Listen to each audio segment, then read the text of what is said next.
बीड हत्या प्रकरणामधील फरार आरोपींचा सीआयडी कडून सध्या शोध सुरू आहे आणि त्यामध्ये केस तालुक्यातील टाकळी गावामध्ये सीआयडी कडून तपास केला जातोय। आरोपी सुदर्शन घुलेच्या घराजवळ जाऊन सीआयडी कडून तपास करण्यात आलाय। संतोष देशमुख हत्या प्रकरणात सीआयडी कडून तपासाला वेग। सीआयडीचा फोकस आता आरोपी सुदर्शन घुलेवर। सीआयडीच्या टीमकडून सुदर्शन घुलेच्या गावात चौकशी। केस तालुक्यातील टाकळी गावात जात सीआयडी कडून घुलेचा शोध सुरू। फरार आरोपी सुदर्शन घुले महाराष्ट्रातच असण्याची शक्यता। फरार आरोपी कृष्णा आंधळे, सुधीर रांजळे, सुधीर सांगळे राज्याबाहेर असण्याची शक्यता। घुले आणि इतर 2 फरार आरोपींसाठी सीआयडी कडून 2 वेगवेगळ्या ठिकाणी शोध सुरू। मंगळवारी वाल्मिक कराड शरण आल्यानंतर केस कोर्टाकडून कराडला 14 दिवसांची सीआयडी कोठडी।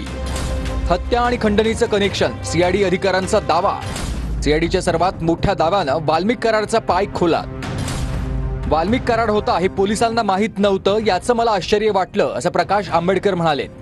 पोलीस खात्याला वाल्मिक कुठे नाही आहे, कुठे लपलेलं आहे माहीत नाही, हे मला वाटतं आश्चर्य आहे। खुफिया एजन्सी आहे, त्यांनी आपलं फेल्युअर मला वाटतं लोकांसमोर वारंवार आणू नये, एवढीच फक्त मला त्यांची विनंती। आतापर्यंत पकडत नाही म्हणून बोलत होते, शरण आल्यानंतरही टीकाच। राजकारण योग्य नाही, बावनकुळेंची प्रतिक्रिया।